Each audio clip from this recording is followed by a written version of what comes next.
Sejam bem-vindos a este vídeo. Neste canal vamos prosseguindo com o curso Diabo e os Demônios, o que ensina a Escritura, a Igreja e os Fatos. Este vídeo tem como título Ritual de Exorcismos, parte 4, o ministro e as condições para fazer o exorcismo. Então este é o terceiro tópico, da introdução geral do ritual para o exorcismo. E aqui no parágrafo 13 podemos ler assim: o ministério de exorcizar os atormentados é concedido por peculiar e expressa licença do ordinário local, o bispo, né? Então, que normalmente será o bispo diocesano. Essa licença só deve ser concedida a um sacerdote que se distinga pela piedade, ciência, prudência e integridade de vida, e especificamente preparado para essa função. Mas o sacerdote a quem foi confiado munus de exorcista, de modo estável ou para um caso determinado, com confiança e humildade execute essa obra de caridade sob a moderação do ordinário. Neste livro, quando se fala de exorcista, sempre deve-se entender o sacerdote exorcista, que somente o sacerdote pode realizar o exorcismo chamado exorcismo maior, ainda assim somente o sacerdote designado pelo bispo, então não é qualquer padre que pode realizar o exorcismo maior. Somente aqueles que têm, né, o mandato do bispo diocesano. O bispo pode autorizar um padre a realizar um exorcismo num caso específico ou nomear um exorcista de modo estável na diocese, mas esse exorcista sempre fica sob a obediência do bispo. Quando o bispo quiser tirar dele essa função, o bispo tem autoridade. Por que isso? Porque, de certa forma, a igreja procurou limitar essa questão do exorcismo. Sabemos que num certo período, né, da igreja, sobretudo depois da Idade Moderna, houve um boom dessa questão de ver demônio em tudo e exorcismo para cá e para lá. E muitas vezes isso era histeria, problemas psíquicos, né? Então a igreja foi amadurecendo nesse sentido e procurou limitar esta questão do exorcismo. Por isso, né, é nomeado exorcista um sacerdote que deve ser, né, preparado, que deve ter uma certa prudência. Enfim, a igreja procurou limitar um pouco isso, né? Então, por isso, essa prescrição aqui do ritual, né? No caso de alguma intervenção considerada demoníaca, o exorcista tenha, sobretudo, a necessária e máxima circunspecção e prudência. Em primeiro lugar, não creia facilmente que alguém esteja possesso do demônio, pois pode tratar-se de outra doença, sobretudo psíquica. Lá na introdução, né, do ritual, na apresentação, vimos que aquele que apresentava o documento dizia que dos casos tido como possessão, somente 3% poderia ser levado em consideração. Mesmo assim, desses 3% ainda não se tem certeza. A maior parte tratava-se de fenômenos, sobretudo de cunho psíquica. Então, o exorcista não pode crer muito facilmente que alguém esteja possesso pelo demônio ou sofrendo algum tipo de tormento, né, assédio específico do demônio, né? Não. Do mesmo modo, não acredite absolutamente que haja possessão quando alguém julga que primeiro é especialmente tentado pelo diabo, desamparado e por fim atormentado, pois alguém pode ser enganado pela própria imaginação. Então aqui vai na mesma direção, né? Não é porque alguém diz ou acha que está possuído, não. A pessoa pode estar enganado pela própria imaginação, e eu diria, inclusive inconscientemente, pessoas que às vezes até entram em estado alterado de consciência, ficam em transe e às vezes gritam e falam, e são fenômenos psíquicos, que não se trata de ação do demônio, né? Então, é necessário esse cuidado. Igualmente, para não ser induzido em erro, preste atenção aos artifícios e fraudes usadas pelo diabo para enganar a pessoa, para convencer o possesso a não se submeter ao exorcismo, diz tratar-se de doença natural ou que depende do médico. De todas as formas, comece por saber exatamente se é realmente atormentado pelo demônio aquele do qual isso é afirmado. Aqui vejo que o documento diz algo a se refletir. Primeiro, ele indica, né, que não se deve acreditar tão facilmente que alguém está possuído pelo demônio, né, com muita prudência, mas também, diz o documento aqui, para ficar esperto, porque uma pessoa que diz que não precisa de exorcismo, que, né, pode ir ao médico e isso ou aquilo, que se trata só de uma doença natural, pode estar usando um subterfúgio do próprio demônio para não ser exorcizada, né? Mas como saber isso? O documento não traz nenhum indício aqui. Então sugere algo, mas sem colocar nenhum indício de como poder fazer essa distinção. E aqui é uma questão complicada, né? Então, de todas as formas, diz o documento, comece por saber exatamente se é realmente atormentado pelo demônio aquele do qual isso é afirmado. E como saber? Mais à frente, ainda neste vídeo, nós vamos ver que o documento vai indicar alguns sinais. Mas mesmo assim, se trata de sinais, não se trata de uma certeza objetiva. Então, até aqui nesse momento, o documento diz, né, para que se procure saber se exatamente se a pessoa é realmente atormentada pelo demônio, mas não traz nenhuma informação sobre como saber isso. E de novo eu lembro, quando olhamos a doutrina oficial da igreja, não há nada que fale sobre isso. Parágrafo 15. Distinga corretamente os casos de ataque do diabo da falsa opinião pela qual alguns, também entre os fiéis, julgam ser objeto de malefício, de má sorte ou de maldição que outros lançaram sobre eles, seus próximos ou seus bens. Não lhes negue ajuda espiritual, mas de forma alguma use o exorcismo. E aqui se diz algo muito importante e sério. Então, distinga corretamente os casos de ataque do diabo, e aí depois o documento vai dar os sinais de possíveis ataques do diabo, né? Que mesmo assim não vão ser sinais que não vão ser objetivamente definitivos, como nós vamos ver. Então distinga isso da falsa opinião pela qual alguns, também entre os fiéis, julgam ser objeto de malefício, má sorte ou maldição que outros lançaram sobre eles, seus próximos ou seus bens. Não lhes julgue ajuda espiritual, mas de forma alguma use o exorcismo. E aqui o documento é muito claro em dizer que não se deve acreditar numa ação do demônio por conta de malefício, má sorte, maldição, feitiço que alguém lançou sobre a pessoa. E infelizmente existe muitas pessoas, às vezes pregadores, isso ou aquilo, que colocam essa ideia, que alguém pode, né, ser alvo da ação do demônio por conta de um feitiço, de um malefício, ou de algo nesse sentido, de uma maldição, ou uma sorte, ou, né, ou olho gordo que diz, né, inveja, alguma coisa nesse sentido. Isso é superstição. Nós vimos em vídeos anteriores, sobretudo quando tratamos da dimensão da doutrina oficial da igreja, que a igreja entende que tudo isso, né, malefício, feitiço, é superstição, tão somente superstição e mais nada, né? A própria Sagrada Escritura não diz nada sobre isso, sobre essas coisas, feitiço, malefício, maldição, que alguém lança sobre o outro, nada, tudo isso é superstição. E, infelizmente, essas ideias às vezes são veiculadas, né? Que alguém pode ser alvo da ação do demônio por conta de um feitiço, de um malefício ou de qualquer coisa assim, né? Mais à frente a gente vai ter vídeos tratando mais especificamente sobre isso, mas é interessante que aqui o próprio ritual do exorcismo diz que não é para realizar o exorcismo quem alega ter sido alvo do demônio por conta dessas situações. Não lhes negue ajuda espiritual, mas é necessário, como ajuda espiritual, uma boa formação. Claro, rezar junto com a pessoa, mas também orientar, né, para que não fique presa a superstições, né? Então não lhes negue ajuda espiritual, mas de forma alguma use o exorcismo. Pode fazer outras orações condizentes com eles ou em favor deles, de forma que encontrem paz em Deus. E, sobretudo, uma boa orientação, uma boa catequese. Da mesma forma, não se deve recusar ajuda espiritual aos crentes que o maligno não toca, mas tentados por ele sentem-se mal, porque querem manter fidelidade ao Senhor Jesus e ao Evangelho.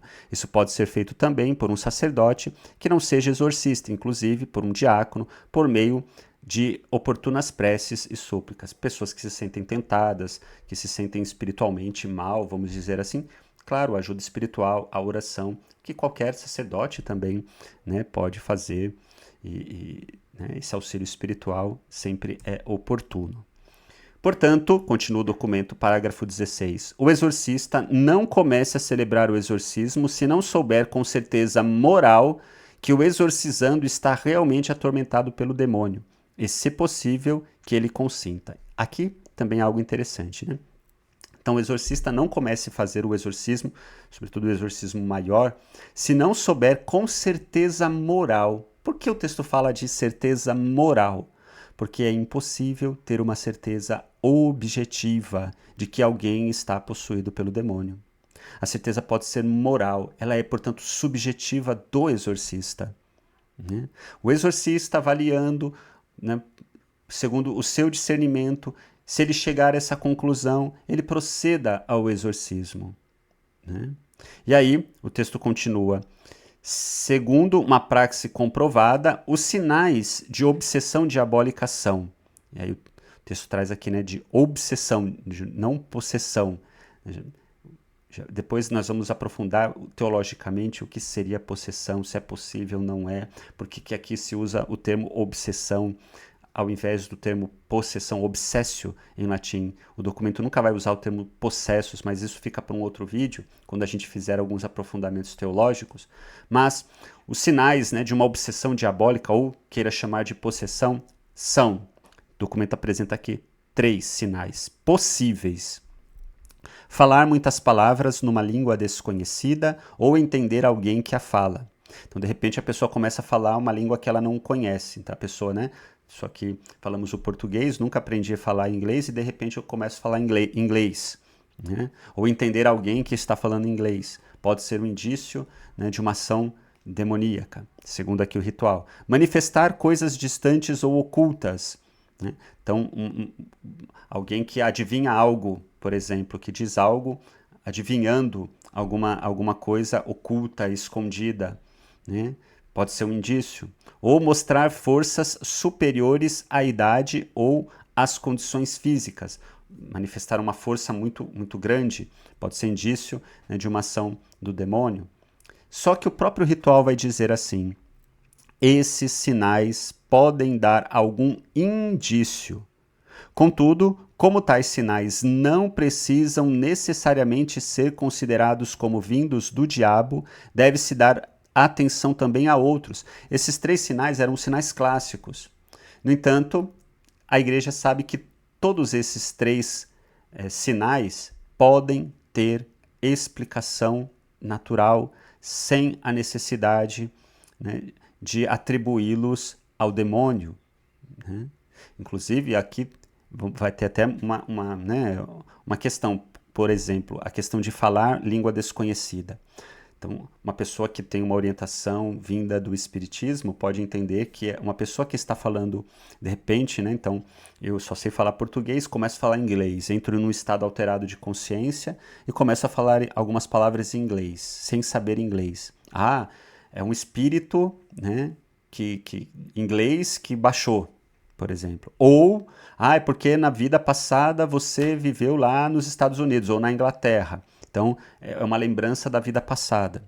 São explicações, né, que vêm de outras orientações religiosas. Na perspectiva cristã, não, isso não é nenhum espírito de um morto e nem vida passada, isso é ação do demônio. Quem tem razão? Na verdade, nenhum dos 3. Na verdade, se trata de fenômenos naturais, que se tem explicação. Não vou tratar aqui especificamente desses fenômenos, mais à frente vamos ter vídeos tratando destes tipos de fenômenos, ok? Mas o próprio ritual aqui diz que esses sinais só podem dar indício, eles não são conclusivos e não precisam, inclusive, necessariamente ser considerados como vindo do diabo, porque a igreja sabe, ou aprendeu ao longo do tempo, que eles possuem explicação natural. Deve-se dar atenção também a outros sinais, então diz o ritual, sobretudo de ordem moral e espiritual, que manifestam de outra forma uma intervenção diabólica. E aqui é interessante que então vai se passar de argumentos, vamos dizer assim, físicos, né? Falar língua estranha, manifestar coisas ocultas ou uma força muito forte, né? Para argumentos de ordem moral e espiritual, que tem a ver, em última instância, com uma tentação? Bem, quais são os exemplos destes sinais de ordem moral e espiritual? A pessoa manifestar forte aversão a Deus, ao Santíssimo Nome de Jesus, à bem-aventurada Virgem Maria e aos santos, à Igreja, à Palavra de Deus, a coisas, ritos, especialmente sacramentais, imagens sacras. Então a pessoa, de repente, no estado ali psiquicamente tenso, né? Ela, diante de um objeto sagrado, ela manifesta uma ojeriza, né? Ela xinga, ela diz palavras feias, ou né, ela até quebra objetos sagrados. Então seria um indício, né? Algo desse tipo, diz aqui o ritual. Mas, de novo, são indícios, né, aos quais se devem dar atenção. Né? Finalmente, deve ser cuidadosamente examinada a relação de todos os sinais com a fé e o combate espiritual na vida cristã, já que o maligno, em primeiro lugar, é inimigo de Deus e de tudo que une os fiéis com a ação salvífica de Deus.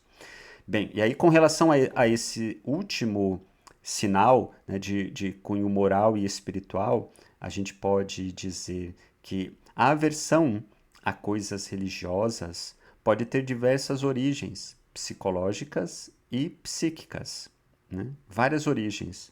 A pessoa teve uma criação às vezes muito dura, né? E aí, a partir da dimensão religiosa, sofreu uma grande opressão, né? E aí ela pode também surtar e manifestar uma grande aversão às coisas religiosas, porque por conta dessa questão religiosa, muitas coisas nela eram reprimidas. Então, ela pode, por vezes, uma espécie de surto, não sei se é a palavra exata, mas, né, às vezes, num estado assim, manifestar essa aversão, um estado alterado de consciência. Então, também esses sinais, eles são indício, mas não necessariamente provas, né, de que ali está uma ação do demônio. Podem ser de origem psicológica e psíquica. Então vê-se que os próprios sinais apontados pelo ritual não são objetivos e conclusivos. Por isso, só é possível uma certeza moral e subjetiva. E aí é interessante, porque pode-se então dizer que aceitar ou não um caso como sendo possessão ou obsessão, né, do demônio não é matéria de fé. E ela pode ter opiniões diferentes. Quando a gente consulta a literatura sobre casos de exorcismo, de possessão, nós vamos ver que houveram casos com opiniões diversas entre os próprios exorcistas. Um exorcista considerava que uma pessoa estava possessa, outro achava que não, e vice-versa. Então, a certeza aqui é somente moral e nunca objetiva e definitiva. Eu gosto de lembrar que a igreja define ou aceita casos em que ela aponta que houve um milagre, ela reconhece um milagre, né? Com o estudo dos médicos e tudo mais da ciência, a igreja certifica que aconteceram milagres, por exemplo, para a canonização dos santos. Nunca a igreja se pronunciou para aceitar como de fato um caso como possessão demoníaca. Não existe, a igreja nunca se pronunciou a esse respeito, porque só pode haver uma certeza moral, não objetiva. E mesmo alguns casos que de repente um considera como possessão, o outro considera que não, e no fundo não se pode ter uma certeza absoluta sobre essa questão. Então podemos dizer que aceitar ou não casos de possessão não é matéria de fé. E de fato, quando a gente volta, e aí eu chamo a atenção o bloco sobre a doutrina da igreja, os documentos dogmáticos, os catecismos, o pronunciamento do Papa Paulo VI, o documento da Congregação para a Doutrina da Fé, nada se diz sobre ação física do demônio e sobre possessão. Por exemplo, pegue o Catecismo da Igreja Católica e veja se em algum lugar fala-se ali de possessão, por exemplo, não fala, né? Então nós estamos aqui numa questão que não é normatizada pela doutrina da igreja. E isso dá margem para diversas opiniões, né? Aqui a igreja dá algumas orientações, indica para que não se creia muito facilmente numa ação do demônio, mesmo se um exorcista tenha uma certeza moral de que talvez ali esteja uma ação demoníaca, ele pode proceder a uma oração no intuito de auxiliar aquela pessoa que enfrenta aquele mal. Mas mesmo assim, uma certeza objetiva não é possível. É possível uma certeza moral. O exorcista julgará prudentemente sobre a necessidade de usar o rito do exorcismo após diligente indagação, observando sempre o segredo da confissão, consultando, se for possível, peritos em assuntos espirituais e, se for necessário, em ciência médica e psiquiátrica, que tenham o senso das coisas espirituais. Em casos referentes a não católicos e em outros mais difíceis, o assunto seja levado ao bispo diocesano, que por prudência pode pedir a opinião de outros peritos antes de assumir a decisão sobre o exorcismo. Então você vê aqui, né, como a igreja procura uma certa prudência, procura indagar peritos em assuntos espirituais, mas também médico, psiquiátrico, porque sabe que muitos casos, a maioria deles, não são de origem diabólica, são enfermidades psíquicas. E a igreja tem cuidado para não transformar o exorcismo numa possibilidade de histeria, porque de fato, quando se fala muito em demônio, quando se propaga exorcismo, quando se propaga isso, as próprias pessoas que já trazem as suas enfermidades, às vezes físicas e também psíquicas, diante disso e por medo, por um monte de coisas, se cria uma fantasia e as próprias pessoas acabam manifestando fenômenos que às vezes não se sabe explicar, se atribui o demônio e mais ainda se acentua esses fenômenos que no fundo não tem senão raiz psíquica, psicológica, produzindo às vezes alguns fenômenos chamados paranormais, parapsicológicos, anômalos, como queira chamar. Nós vamos estudar isso mais adiante. O exorcismo seja feito de forma que manifeste a fé da igreja e ninguém possa considerá-lo uma ação mágica ou supersticiosa. Deve-se tomar cuidado para que não se transforme num espetáculo para os presentes. Enquanto se faz o exorcismo, de forma alguma se dê espaço a qualquer meio de comunicação social e até antes de fazer o exorcismo e depois de feito, o exorcista e os presentes não divulguem a notícia, observando a necessária discrição. Por quê? Para não fazer disso um meio pelo qual se possa causar histeria e uma porção de coisas. Por isso o exorcismo deve ser feito com discrição, é um rito litúrgico que deve ser feito com discrição, como nós vamos depois observar. Né? É uma liturgia, com início, meio, fim, que deve ser feito, né? com muita discrição. Não se deve filmar ou nada desse tipo, e mesmo quem participa não divulgar, porque mesmo ali se realizando o exorcismo, não se tem a certeza definitiva se é ou não um demônio. Se reza para que a pessoa fique liberta daquele mal, né? Mas se deve ter o cuidado para não fazer disso, né, uma histeria que pode dar possibilidade à histeria coletiva, como no passado aconteceu, como nós vamos ver. Como nós vamos ver. No passado, se fazia exorcismo e às vezes eles eram públicos, e mais pessoas ainda ficavam endemoniadas. Porque era tudo histeria psíquica e psicológica. Né? Então isso é um problema. Nós vamos estudar casos assim. Casos famosos que ficaram famosos, né? Que não foi senão histeria coletiva. Né? E que o próprio exorcismo mais piorou a situação do que ajudou, porque semeava, né, uma histeria com essa questão do demônio e tal. Então a igreja foi aprendendo com a própria experiência e muito prudentemente, até porque a sua doutrina é muito sóbria. De novo, olha a doutrina oficial que nós estudamos do bloco anterior, é muito sóbria. A igreja não diz nada doutrinariamente sobre uma porção de coisas que se atribui ao demônio.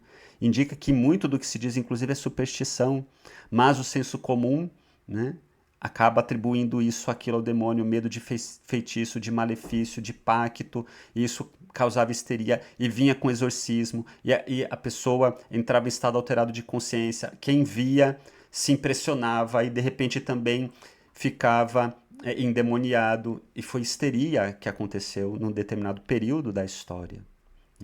Então, a igreja indica muita prudência sobre isso. Nós vamos continuar passo a passo, né, estudando o ritual, que ainda não está no fim, né? Tem mais, acho que um tópico para estudarmos, depois tirarmos algumas conclusões e também avaliarmos fatos, fenômenos, falas, textos, livros, né, de pregadores, de padres exorcistas, fazendo algumas ponderações, às vezes algumas críticas, também apresentando outras interpretações, que é possível, porque como eu disse, e nós vamos ver isso, às vezes em determinado caso um exorcista diz uma coisa, o outro diz outra, e aí, né? Como entender? E tudo isso em vista de uma espiritualidade equilibrada, tirando muita superstição, muito do que se diz e se atribui ao demônio, né? E que às vezes vai muito além do que a igreja ensina, e no sentido de, né, propagar uma espiritualidade equilibrada. Curta e continue nos acompanhando em nosso curso de Hábios Demônios, o que ensina a Escritura, a Igreja e os Fatos.